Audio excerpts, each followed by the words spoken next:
So I'm just casually scrolling through Twitter as I normally do, and I came across this tweet from the boy, DaTruth. The tweet that DaTruth made is that it seems as though Dokkan themselves don't even know when Global is catching up to JP. Which, if that is the case, that is just terrible planning. That's what I will say. But what I will also add to that is I don't think this is true. I don't agree with DaTruth. I think that it's very unlikely that it's not planned. I think Dokkan knows exactly when Global will catch up. I mean, maybe I'm wrong, but I wouldn't be surprised if it's not planned. But I would assume it's planned. I have that much faith in Dokkan. I don't have much faith in terms of Dokkan planning things, but I've got a little bit of faith. Certainly a little bit more than DaTruth, it would seem.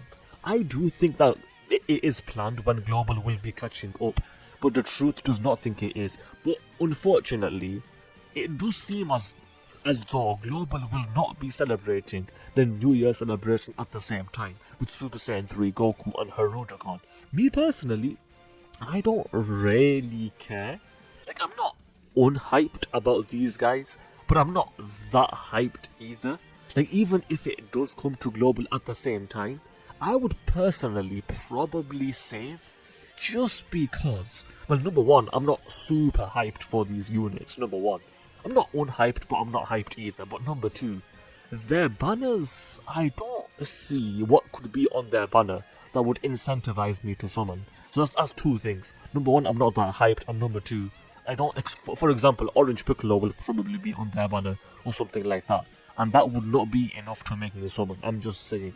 So, if I'm being honest, even if it came to Global at the same time, I would probably save. Like, it is a good pick, but I'd rather wait for their return. Like, obviously I would want these units, especially depending on what their leader skills are. That would be huge in determining whether or not I would summon. But I'd rather wait for their return. Let's just see how good they are, and then I can give a better opinion as to whether or not I would summon, and that's even assuming it comes to Global at the same time, which it probably won't. But speaking of the celebrations, what Easy A's could we expect to see? Could these guys Easy A? I don't think so. I think with these guys, it's not impossible. Actually, the more that I think about it, there is a chance. There is definitely a chance. I wouldn't be surprised if either way, to be honest. It's unlikely, but I think these two units over here, the Transforming Goku and Vegeta units, it's unlikely they'll Easy A, but not impossible. This unit is possible. It would be funny if this unit Easy A's LR Tapion and Manosha, and Tech Super Saiyan 3 Goku does not Easy A. It would be funny. But Minato said, theoretically, possibly, hypothetically, they could just both Easy A. Super Saiyan 3 Goku and Tapion and Manosha. These are some Easy A's that Toon Rami would like to see, I assume. Super Saiyan 3 Goku, and then some of the Tapion units with this Gohan. The more Gohan Easy A's I can get, the happier I will be. Speaking of Gohan Easy A's, in the World Tournament, this AGL Gohan just got his Easy A, and he's actually really good. The boy Halvard is saying he is superior to AGL LR UI Goku, and you don't say. Talk about the understatement of the century. Yes, Gohan is better than UI Goku, but not for long, because UI Goku is about to Easy A himself, and he is about to be, arguably, one of the best, if not the best unit in the game. Probably not the best, but certainly one of the best. And the value, because I also came across this tweet. The boy Kringles, or whatever this person is called, said that, asking a question, are they still a top 10 unit in the game? Talking about the AGL Blue Boys that fuse into Vegito. My personal answer is definitely yes.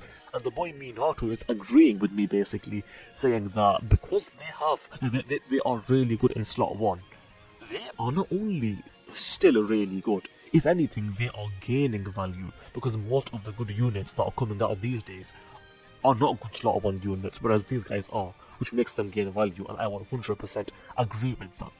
When it comes to this Freezer and this Cooler over here, both of them are not on space traveling warriors on the team, even though They literally travel through space, and they should be on space traveling warriors. I'm sorry, they should definitely be on that team. I'm not having any counter argument, because I've seen some people argue against this statement that these two should be on the team, but I don't care. Dokkan just put them on the darn team. Last year, this was a trailer. I'm really excited for this year. Well, here's the thing.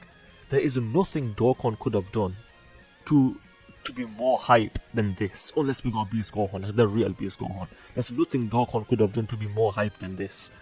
But also, that's the bad news. But the good news is, whatever happens, it cannot be more disappointing than this. It won't be more hype no matter what, but it also won't be more disappointing, because this was the most disappointing thing in the history of not only Dokkan, but in the history of gaming in general. You all convinced me. Sword of Hope trunks over Zamasu, what can I say? Let's take a look at this tier list and we'll discuss it briefly. Number 1, Orange Piccolo, I'm fine with that. Bulma, number 2, Gohan, number 3, GT2 on number 4. I am completely fine with that, as I've used the units a bit more. I'm very happy with this order, and honestly I'm quite happy with the order as well. Orange Piccolo number 1, Bulma number 2. So Orange Piccolo, I've got 3 dupes. Bulma, I've got 3 dupes. Gohan 55% and GT Duo with 1 dupe. I've got this LR Super Saiyan Trio at 55% as well. So I've got the top 5 units in the game. Quick flex. Honestly, with the Super Saiyan Trio, at first I was thinking maybe they should be a little bit lower. But I don't know. I would honestly put a VB at number 5. I think move everyone 1 down. Take the Busaga Duo just a little bit off the list. And move everyone 1 down. And then... Actually, no. Keep it the same. Keep it the same. Just put VB at number 5. That's all I want. Move everyone else 1 down. And put the VB at number 5. And I'm happy with that. Let's just leave it at that and move on. When it comes to Yu-Gi-Oh! I want to quickly say this. The first 3...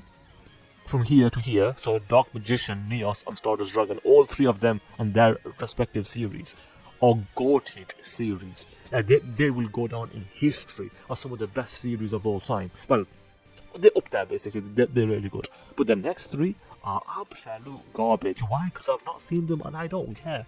I swear, one of the new ones, I saw some animations, I don't even know if it was Yu-Gi-Oh! It looks so weird, so. And if it was Yu-Gi-Oh! Then, no. Judah, you mean Jaden, is simply that guy, I am afraid. You're not wrong. Because out of all the Yu-Gi-Oh! Series, Loki GX is my favourite. Because to be fair, I think that's the one that I grew up with most. Like, I watched all 3 of them, but I think the one that I watched most was probably GX. Actually, no, it was definitely GX. But I enjoyed all 3. That's what I will say, so let's move on. Pick the best or your favourite unit from each row. Well, on the top row, my favourite and the best unit is Tech Goku. My least favourite unit would be Kale, but we're only talking about best and favourites. Goku is not only the best, he's also my favourite out of the top row. Out of these 3, I'm gonna go with, honestly, VB is probably, he's not the best, but he is my favourite. The reason he's my favourite is because his team is just incredible. Like, his team, it's the best team in the game, I'm sorry to say. It really is. And there's not much competition, in my opinion. Like, this VP has the best team in the game. In terms of individual performance, I'd say Gohan, but overall, my favourite is VB. The best is obviously Gohan, but my favourite is VB. And then on the bottom, I think I'm going to have to go with the Super Saiyan Trio as not only the best, but also my favourite out of them. That's what I will say. Even though I've been negative about the Super Saiyan Trio, I don't think they're bad. They are easily one of the best units in the game. I'm just not a fan of the restrictions. Even though the restrictions are not that bad, I'm just not a fan of them. Of the restrictions. Overall, I like the unit. The unit is really good. And we're going to end with this. Speaking of the Super Saiyan Trio, I personally think AGL Super Saiyan 4 Vegeta Limit Breaker is a superior unit to the LR Super Saiyan Trio. I don't care what no one says, because he is better defensively and he's comparable offensively. And his team, the Dragon Ball Hero team, I don't care what no one says, the Dragon Ball Hero team is a superior team to the Super Saiyan team, which is why I prefer this unit. Not only do I think he's better, but I also just like him more. And also, it's Super Saiyan 4 Vegito, and it's Limit Breaker, so what's not to like? With that said, let's do a quick subscriber challenge. If you guys agree with me with this take, then you have to subscribe, because that is the challenge. With that said, I hope you guys enjoyed the video. If you did, then do subscribe, especially if you just failed that challenge, because that is indeed the challenge. Also, do leave a like and comment, because those things do help out. With that said, thanks for watching, and I will see you guys next time. Ta-ta, adios, and bye-bye.